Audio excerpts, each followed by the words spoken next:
WWE superstar Drew McIntyre is reportedly unhappy with WWE creative and money. Obviously, his contract is reportedly set to expire in the next 9 months. Conan has hinted at a possible working relationship with WWE after he inducted Rey Mysterio into the Hall of Fame last weekend. Is the merger between WWE and UFC best for Vince McMahon? Dave Meltzer certainly thinks so. Cody Rhodes is set to address his WWE future next week on Monday Night Raw. Sabu has suffered a serious medical emergency which has seen him hospitalized, and Carmelo Hayes, we may find out who his first challenger could be for the NXT Championship.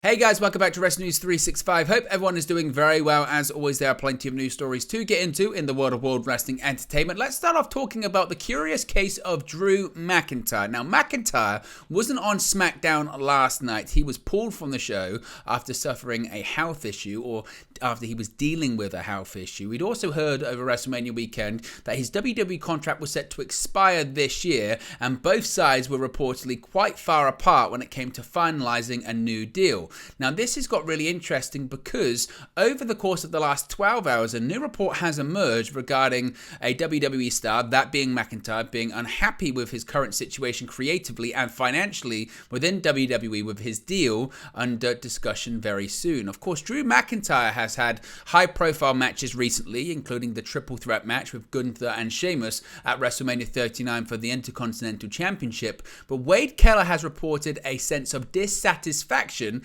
in what he is getting right now in World Wrestling Entertainment. It was recently reported that McIntyre's WWE contract is set to expire soon, with the past report suggesting that it was going to expire within the next 9 months. Keller for PW Torch VIP stated, quote, "We alluded to this, and there has been talk that he is unhappy with his current situation in WWE, and I'm hearing it's kind of a mix of creative and money and what kind of offer he's getting for a renewal. It sounds like WWE is taking seriously the possibility he is going to let his deal run out rather than agree to something that he believes is less than he deserves or less than what he thinks he has coming."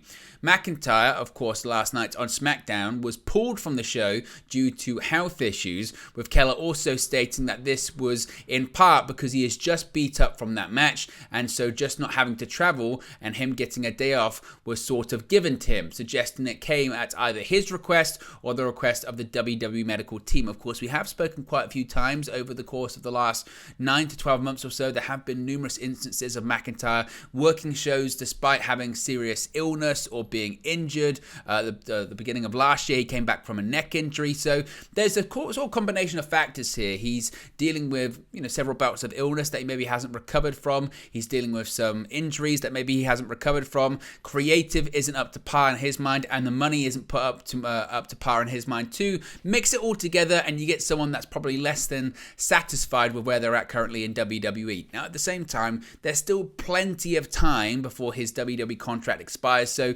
this isn't an imminent he's leaving in the next couple of weeks. This is, as of right now, reportedly, he's a bit banged up and he's a bit unhappy. If we get any more details about his future with WWE, of course, we'll let you know in a future video. Now, Conan, his speech was probably the highlight in terms of the speeches from the inductors at the WWE Hall of Fame class of 2023 last weekend. Following his incredible induction speech for Rey Mysterio at the 2023 Hall of Fame ceremony, it seems like Conan may be set for more WWE dealings in the future.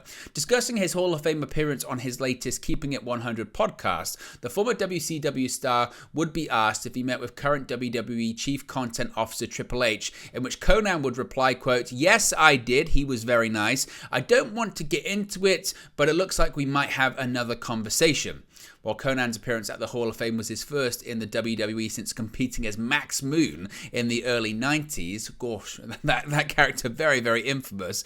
As mentioned, his induction speech was reportedly very well received backstage in WWE. However, what makes things interesting in regards to this tease by Conan is his current ties to several notable promotions in North America, which includes the likes of AAA. Obviously, he's the head booker of AAA. They have a working relationship with AEW, which reportedly has been repaired. There were some, shall we say, bits of tension between AAA and AEW over the whole Dragon Lee situation. Conan even actually flew out to an AEW taping to sort of make peace with Tony Khan, but this might not necessarily be a working relationship between any promotion and WWE. It could just be a situation whereby Conan works some projects for WWE. Maybe he appears on television as part of a Rey Mysterio LWO storyline. He was involved in that LWO storyline as well. It could just be filming stuff for Peacock and the WWE Network. You don't know. So it's a case of maybe Conan hinting at something for the future, but maybe it's got nothing to do with actual,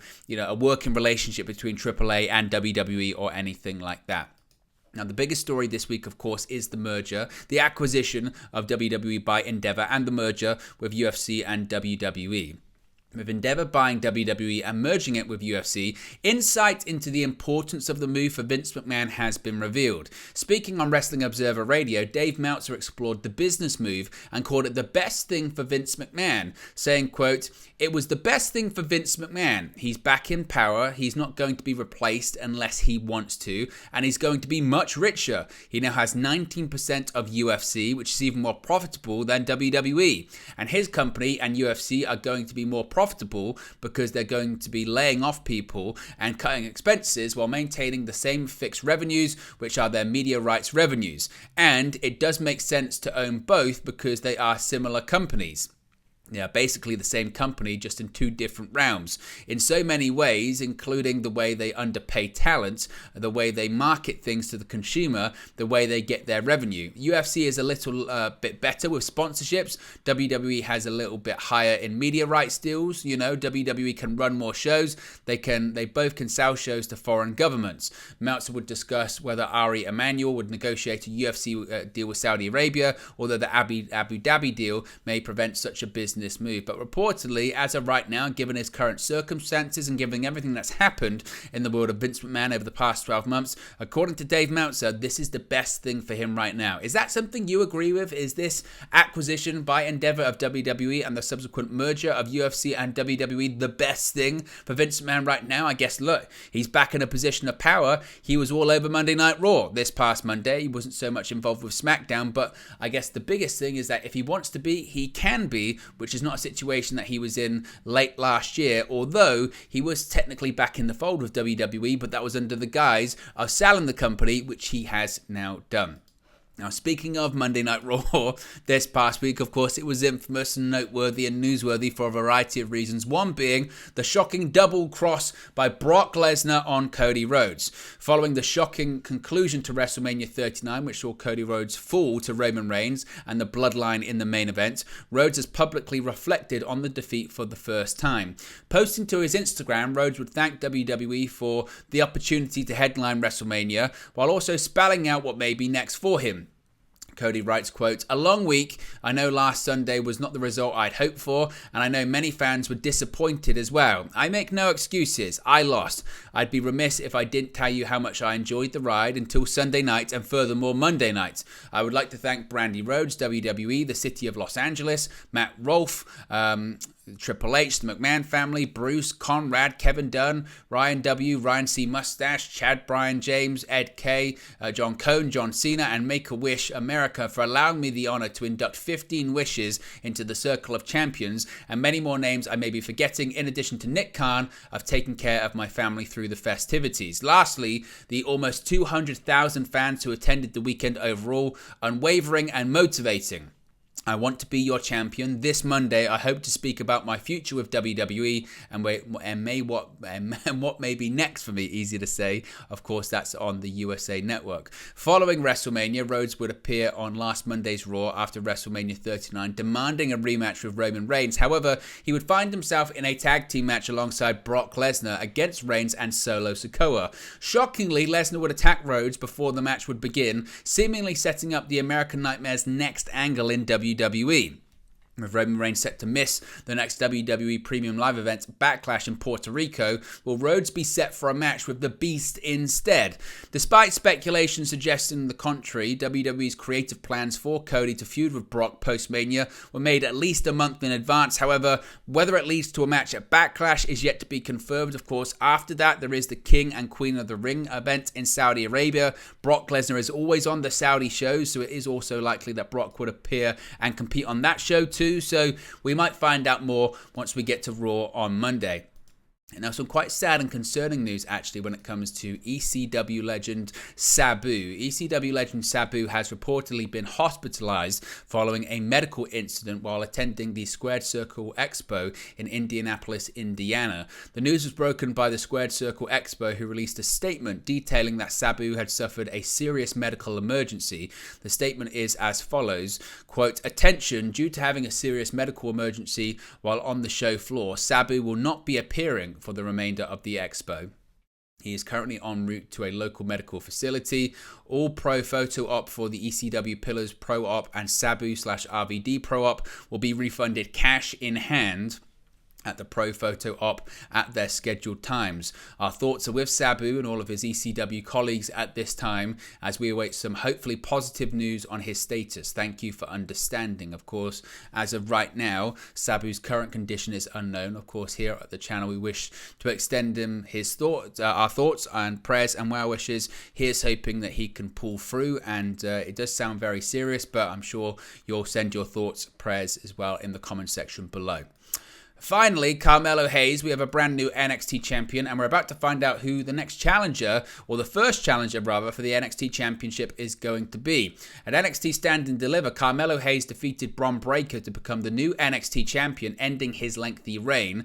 Now WWE's developmental brand is on the lookout for his first challenger, and in order to determine that, they've announced a match for next week's NXT. With a new NXT champion, we need a new #1 contender, the tweet read. This Tuesday, a fatal four-way match will take place to determine who faces Carmelo Hayes at NXT Spring Breaking. Now, at the moment, I believe they haven't actually said who these people are going to be, who the competitors are going to be. At the moment, it hasn't been revealed who'll be competing in next Tuesday's Fatal 4-Way #1 Contenders match, and we also don't know when NXT Spring Breaking is even set to take place. If last year's any indication, an early May date seems likely. 2022's Spring Breaking took place on May 3rd. As for potential challenges to Hayes, the biggest question mark concerns whether or not Bron Breakker will insert himself back into the title picture after losing the gold so recently. After all, he followed up his defeat by turning heel as NXT came to a close this past Tuesday. While Hayes did emerge victorious over Breakker at Stand and Deliver, he didn't do it without a little bit of help from Trick Williams. During the closing stages of the match, Williams struck Breakker in the back of the head with the NXT Championship, opening the door for Hayes to capitalize and win. Prior to claiming NXT's ultimate prize in the men's division, Hayes also held the North American Championship twice, and he had the honor of being the brand's final Cruiserweight champion as well. So after this Tuesday, I guess we're going to find out who's going to be the first challenger for Carmelo Hayes' NXT Championship. But there you go, guys. It's the latest WWE news for you. Be sure to smash a like on the like button. Be sure to subscribe, bottom right-hand corner. Let me know your thoughts on today's WWE news stories in the comment section below, and I'll speak to you again very, very soon. Hey guys, thank you for watching, listening, streaming, or however you come across this video today. Be sure to click on the video on the right there to watch our next video, or click the bottom there to subscribe, or the bottom right hand corner. Thank you very much, and I'll speak to you again very soon.